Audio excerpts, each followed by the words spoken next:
28 जुलाई का दिन गुजर चुका था और कल ब्रिगेडियर प्रकाश की आमद यकीनी थी।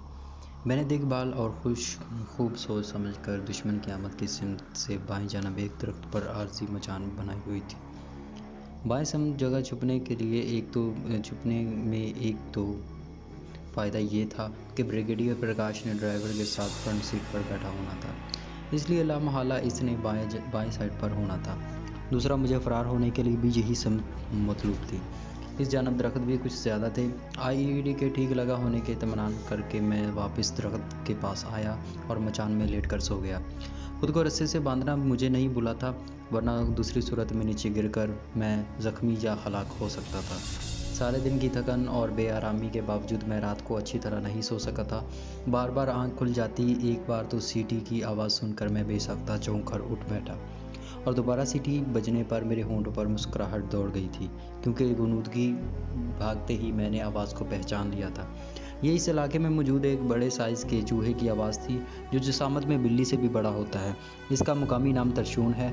अपने बिल के दहाने पर खड़ा होकर जब ये ज़ोरदार आवाज़ निकालता है तो यूँ महसूस होता है जैसे सीटी बजाई जा रही हो।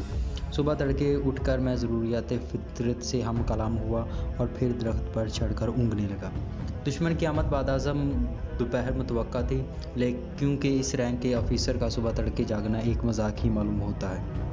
जागने के बाद बजरिया हेलीकॉप्टर ब्रिगेड हेडक्वार्टर में पहुंचना और फिर वहां से अगले मोर्चों के मुआयने के लिए बाय रोड आने में इतनी देर तो बहरहाल हो ही जाती थी, मगर इसके बावजूद बिल्कुल ही बेपरवाह हो जाना मुनासिब नहीं था। धूप के तेज़ होते ही मैं संभल कर बैठ गया।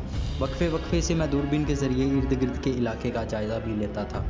जो ही सूरज ने निसफ सफ़र तय किया, मतलूबा सिमत से एक जीप नमूदार हुई। मैंने दूरबीन आंखों से लगा ली। जीप का नज़ारा बिल्कुल करीब होता गया। फ्रंट सीट पर बैठे हुए दोनों जवानों की शक्ल ब्रिगेडियर प्रकाश से बिल्कुल मेल नहीं खाती थी। थोड़ा मज़ीद करीब आने पर इनके रैंक भी नज़र आने लगे। ड्राइवर के साथ दरमियानी रैंक का एक आदमी बैठा था, जबकि उकबी जानब 3 आदमी क्लैशिनकोपों से लैस खड़े हुए थे। जीप सुस्त रफ्तारी से चल रही थी। यकीनन ये ब्रिगेडियर प्रकाश के आने से पहले रास्ते की देखभाल कर रहे थे। मेरे तने हुए आसाब ढीले पड़ गए थे। वो इसी सुस्त रफ्तारी से इस कच्चे रास्ते पर से गुजरते चले गए। मुझे यकीन था कि इंतज़ार की घड़ियां ख़त्म होने को हैं। अपने कैमोफ्लेज का बगौर जायज़ा लेकर मैं ब्रिगेडियर प्रकाश के इस्तकबाल के लिए तैयार हो गया। घुटनों पर रखी राइफ़ल मैंने अपने हाथों में थाम ली थी। टेलीस्कोप साइड के ज़रिए और उकबी तरफ के गिलास को कवर उतार कर मैंने मोड़ की सिमत शस्त बांध ली। साइड के अंदर 3 गहरी स्याह लकीरें नज़र आ रही थी। 2 लकीरें दाएं बाएं से दरमियान की तरफ आ रही थी और एक कदरे मोटी लकीर थी जो नीचे से ऊपर की जानिब उठ रही थी। मुअख्खर ज़िक्र लकीर नीचे से मोटी थी और उसका ऊपरी सिरा बिल्कुल बारीक था। तीनों लकीरें दरमियान से ज़रा पहले ख़त्म हो जाती थी। अगर नीचे वाली लकीर को ऊपर की तरफ मुकम्मल उठा दिया जाता तो साइड के अंदर बड़ा सा जमा का निशान बन जाता। इसी अमूदी लकीर का ऊपरी सिरा मेरा शिस्ती नुक्ता था। दुश्मन की गश्ती जीप को गुजरते घंटा गुजरा होगा कि एकदम से मोड़ से 3 गाड़ियां नमूदार हुई। 2 खुली छत की जीपें और दरमियान में छत वाली टोयोटा जीप थी। दरमियानी रफ्तार से चलते हुए तीनों गाड़ियों ने किलोमीटर का सफ़र तय किया था कि अचानक मुझे टोयोटा जीप के शीशों का काला रंग नज़र आया। मेरा दिल बैठने लगा। हदफ को मैंने साइड से निशाना बनाना था और काले शीशों की वजह से हदफ का निशाना बनाना नामुमकिन नज़र आ रहा था। इसका एक हल तो ये था कि मैं सामने से जीप को निशाना बनाता, मगर ऐसी सूरत में हदफ का फासले से बढ़ जाना जिसके बायस निशाना लगाना मुमकिन नहीं था। इस राइफल से 800 मीटर से ही दुरुस्त निशाना लगाया जा सकता है। अगर 800 मीटर से फासला बढ़ जाता तो फिर निशाने की दुरुस्ती यकीनी नहीं थी। मेरे गुमान में भी नहीं था कि इस मनहूस की जीप काले शीशों वाली होगी। यूँ भी आर्मी के जीपों के काले शीशे इससे पहले मेरी नज़र में नहीं गुजरे थे। एकदम मुझे अपना मिशन नाकाम होता दिखाई दिया। मेरे पास सोचने के लिए 2-3 मिनट से ज़्यादा वक्त नहीं था। ब्रिगेडियर प्रकाश ने मेरी वापसी के लिए दूसरा रास्ता अख्तियार करना था, जो यहाँ से 15 से 20 किलोमीटर दूर था। ब्रिगेडियर प्रकाश से पहले वहाँ तक पहुँचना मेरे लिए मुमकिन नहीं था, और अगर मैं बहुत ज़्यादा तेज़ रफ्तारी का मुजाहरा करता और किसी सोचने के लिए 2-3 मिनट से ज़्यादा वक्त नहीं था। ब्रिगेडियर प्रकाश ने वापसी के लिए दूसरा रास्ता अख्तियार करना था, जो यहाँ से 15-20 किलोमीटर दूर था। ब्रिगेडियर प्रकाश से पहले वहाँ तक पहुँचना मेरे लिए नामुमकिन था। अगर मैं बहुत ज़्यादा तेज़ रफ्तारी का मुजाहरा करता और किसी न किसी तरह वहाँ पहुँच भी जाता, तब भी खुद को छुपाकर दुश्मन के खिलाफ कोई प्रोग्राम सोचकर इस पर अमल पैरा नहीं हो सकता था। उस्ताद सादिक ने आखिरी नसीहत में कहा था कि एक तरबियत याफ्ता सिपाही का मिशन में नाकाम होने के बाद ज़िंदा वापस लौटना भी आधी कामयाबी होती है। मगर मैं अपने पहले मिशन में आधी कामयाबी पर इक्तफा नहीं कर सकता था। गाड़ियों का फासला हर गुजरते सेकंड कम होता जा रहा था। राइफल की बैरल पर साइलेंसर फिट था और फायर करते वक्त सिर्फ हल्की सी ठक की आवाज़ उठनी थी, जो फायर की जगह से ज़्यादा चंद गज दूर ही सुनी जा सकती थी।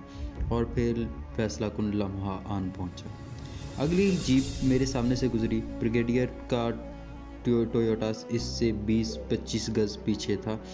मैं सेकंड भर भी एक नतीजे पर पहुंचा और शिस्त लेते हुए ट्रिगर दबा दिया। ठक की आवाज़ के साथ बुलेट के मिज़ल को छोड़ा और इसी लम्हे सबसे आगे वाली जीप का पिछला टायर ज़ोरदार धमाके से फट गया था। जीप हल्के से लहरा कर रुक गई। जीप में खड़े बारूदी हथियार बरदार जवान छलांग लगाकर नीचे उतरे और चारों तरफ सरसरी नज़र दौड़ाकर टायर की तरफ मुतवज्जा हो गए थे। तीनों गाड़ियां रुक गई थी। सबसे आखिरी जीप में मौजूद हथियार बरदार नौजवानों ने भी जीप से उतरकर अतराफ में पोजीशन अख्तियार कर ली थी। इस दौरान मैंने कॉकिंग हैंडल को खींचकर राइफल इस एहतियात से दोबारा कॉक कर ली थी कि खाली केस नीचे से ज़मीन पर ना गिरने पाए। पथरीली ज़मीन पर तांबे का केस अच्छी खासी आवाज़ पैदा करके दुश्मन को मुतवज्जा होने का बाइस बन सकता था। अगली जीप के ड्राइवर ने जीप की अकबी तरफ बंधा फालतू टायर खोलना शुरू कर दिया था। इसी वक्त मेरी दुआएं रंग लाईं और मेरी तरकीब को कामयाबी की झलक नजर आई। ब्रिगेडियर प्रकाश ने अपनी जानिब का शीशा नीचे करके सर बाहर निकाला। शायद वो अगली जीप वालों को कोई हिदायत देने वाला था या खाली एक नज़र बाहर देखना चाहता था। मुझे इसके इरादे से कोई गर्ज नहीं थी। शीशे के नीचे होते ही मेरी उंगली ने एक झटके से ट्रिगर की आज़ादाना हरकत को पूरा करते हुए मुकम्मल ट्रिगर दबा दिया। सर में लगने वाली गोली चीखने का मौका नहीं दिया करती। ताकत पर बुलेट ने इसका आधा सर उड़ा दिया था। ड्राइवर बुलंद आवाज़ में चीखा और जीप का दरवाज़ा खोलकर बाहर निकला। बाकी सब इसकी तरफ मुतवज्जा हुए। मैंने भी इनसे नज़र हटाकर एक बार फिर राइफल कॉक की और आईईडी की जगह पर शिस्त बांधकर तीसरी गोली फायर कर दी। कान फाड़ देने वाला धमाका हुआ। इसी वक्त तमाम हथियार बरदारों ने अचानक फायर खोल दिया था। क्लाशनकोफों के फायर की तड़तड़ाहट से माहौल गूंज उठा था। चूँकि किसी को भी अभी तक मेरे छिपने की जगह के बारे में मालूम नहीं हुआ था, इसलिए वो चारों तरफ गोलियां बरसा रहे थे। जीप की अकबी निशिस्त खोलकर 2 ऑफिसर बाहर आए और तमाम को अंधाधुंध फायर करने से मना करने लगे। अच्छा, यकीनन ब्रिगेडियर प्रकाश के बाद वही 2 सीनियर बाकी रह गए थे। हमारे उस्ताद सूबेदार राव तसव्वुर कहा करते थे कि किसी भी फौजी दस्ते को अगर सरासीमा और हवास बाख्ता करना हो तो इनके कमांडर को ख़त्म कर दो। कमांडर की गैर मौजूदगी में वो दस्ता भेड़ों का रेवड़ बन जाएगा। अपने उस्ताद का सुनहरी कौल इस वक्त मेरे दिमाग में गूंजा और मैंने टोयोटा जीप से बरामद होने वाले दोनों ऑफिसर्स में से एक का निशाना लेकर फायर दाग दिया। वो उछलकर नीचे गिरा और दूसरा एक लम्हे के लिए शौक की कैफियत में आ गया था।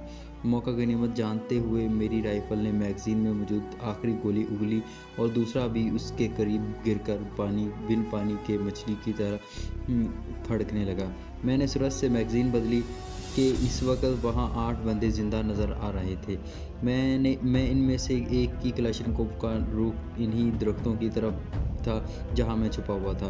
मैंने दफाई उसूल को मद्देनज़र रखते हुए सबसे पहले इसी से जान छुड़ाने का सोचा और अगले लम्हे वो मुर्गे बिस्मिल की तरह तड़प रहा था। उसूलन मुझे ब्रिगेडियर प्रकाश के मरते ही वहाँ से फरार हो जाना चाहिए था, मगर दुश्मन की तादाद कम और अपनी गोलियों को मुसलसल निशाने पर लगता देखकर मेरा हौसला बढ़ रहा था।